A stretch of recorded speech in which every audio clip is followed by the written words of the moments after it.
Show.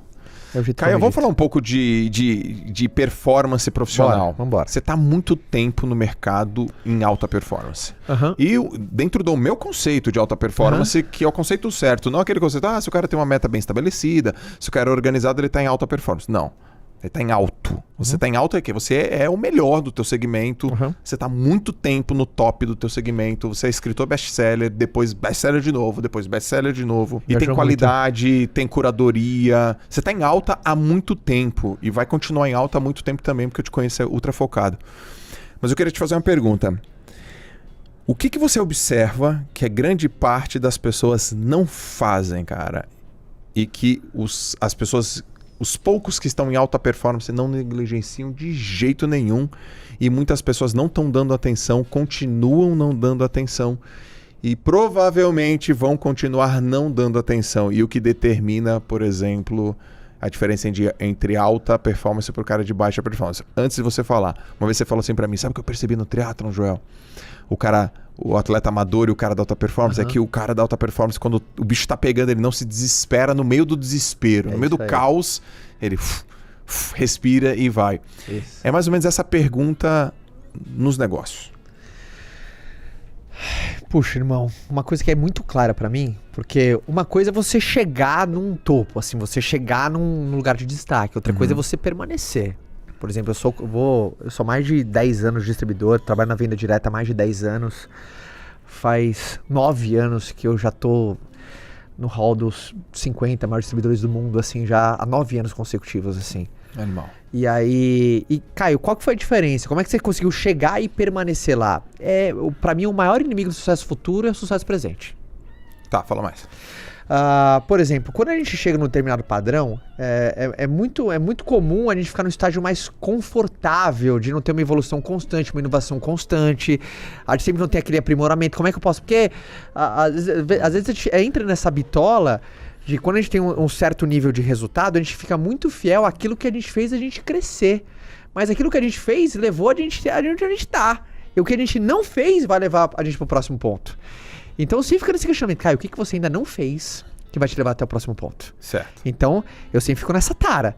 E essa busca pelo próximo passo faz eu dar passos. Às vezes não do tamanho que eu quero, mas aquele movimento é constante. Certo. Por isso eu consigo permanecer lá. Permanecer lá. Porque o dia que eu começo a só fazer as coisas que eu sempre fiz... Às vezes o que dava certo ano passado pode ser que não dê mais certo esse ano. Com certeza. Então, o meu sucesso, às vezes, do primeiro ano que eu tive muito resultado na minha carreira, pode ser que não funcione agora mais. Então, eu tenho sempre muito esse pensamento, dessa inovação constante. Sim. Por exemplo, a gente está posicionado de maneira online, é sempre essa pergunta, como é que a gente pode fazer um pouquinho melhor? O tempo todo. Um pouquinho melhor. E é isso que garante uma sustentabilidade pra mim em alta performance. O tempo todo. Pra mim é isso, cara. É o jogo do cara. Porque não dá pra, às vezes, você fazer muito melhor quando você tá num nível muito alto. Começa a ser detalhe mais fino, cara. Sim, sim. Eu entrevistei lá o Gustavo Borges no meu canal. E, cara, tudo que ele falava, tipo, nos negócios também é difícil você fazer uma virada 360. Porque eu acho que quanto maior você tá, vai sendo ajustes milimétricos que vão dando diferença, cara. Ajustes milimétricos, porque o ajuste milimétrico aqui pode dar um grande resultado. Mas fica cada vez mais escondido a parada. Sim. Que nem, por exemplo, na minha carreira. Direto, a gente faz eventos que a gente se encontra, todo mundo da venda direta se encontra uma vez por ano em Las Vegas e tudo mais. A gente tem um puto intercâmbio. E às vezes eu fico 3, 4 dias num evento como esse pra achar uma coisa. Que muda todo o jogo, né? Uma! Às vezes ficou lá 3, 4, a gente fica trocando mente mestra assim, absurda. Né? Players do mundo inteiro. E às vezes lá no terceiro dia eu cheguei, peguei. Aquele detalhe assim, milimétrico. Aí eu aplico aquilo e já faz uma diferença. Sim. É diferente quando você tá iniciando, que tudo é um descobrimento. Descobrimento. Por exemplo, se a gente traz alguém que aqui que vai começar agora a posicionar seu negócio online, vai começar a criar sua página do seu negócio, vai criar um perfil no Instagram para começar a se comunicar com seus clientes, potenciais consumidores. Se sentar aqui com a gente, a gente vai falar tanta coisa pra esse cara, vai falar assim, cara, uau! Uau! Só que depois de 3, 4, 5, 6 anos, o próximo passo vem se escondendo. E é detalhezinho, e é milimétrico a parada. Então a nossa busca tá no milimétrico. do milimétrico. Por exemplo, os nossos vídeos, um podcast. Como que um podcast pode ser um pouquinho melhor sempre, um pouquinho melhor sempre? E não é fácil, né? Porque a gente já tem consistência. Sim. Então já não é o jogo da consistência. Mano, você tem que fazer todos os dias a mesma coisa. Você fala, cara, eu já faço. Agora como que eu posso fazer alguma coisa que gere um pouco mais de impacto? Por exemplo, vou te dar um exemplo aqui do que aconteceu comigo.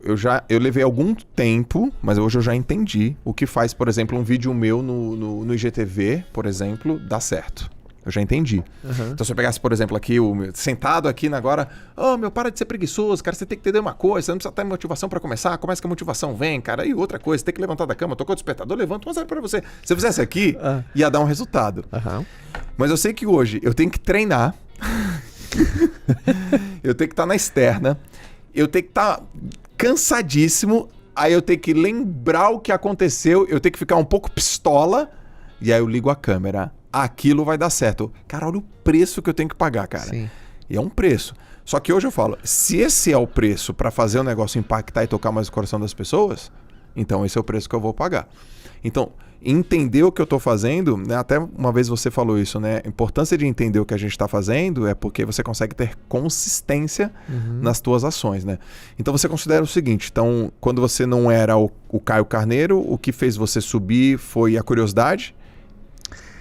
E hoje, de certa forma, também achar alguma coisa que tem viés na curiosidade. Eu acho que o que fez eu crescer foi aquela... Eu assim, fui muito... São duas coisas.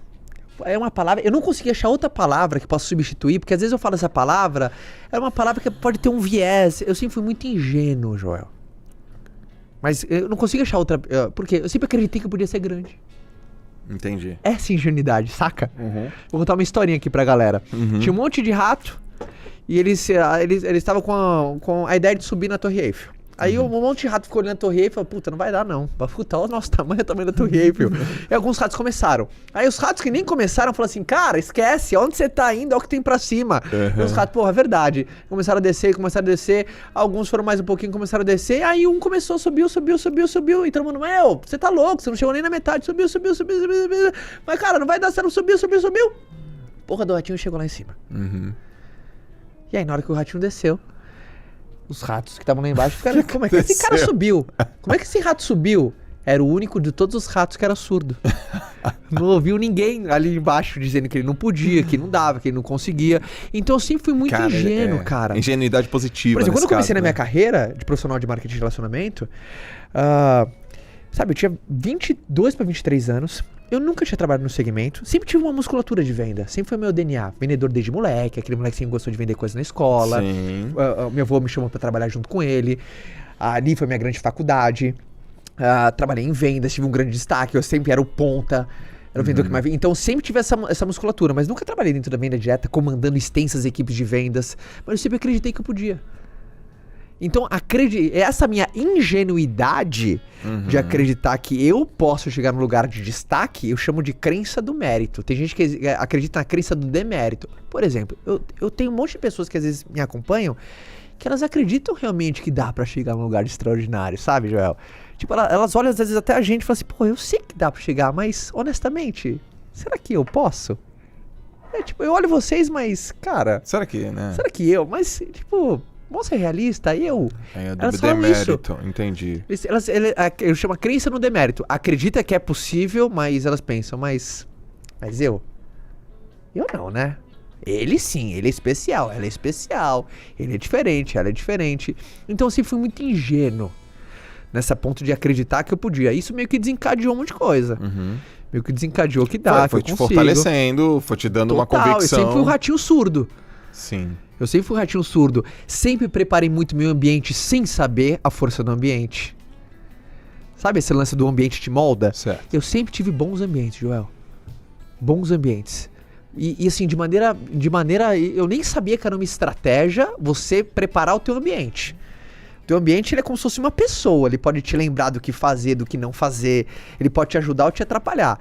E eu sempre preparei um bom ambiente. No começo foi assim, graças a Deus que eu tive um ambiente desse, hein? Mas eu vi que eu selecionava, sabe? Mas, voltando à tua pergunta, que fez essa ingenuidade de acreditar que eu podia. Sim. Isso foi o estopim.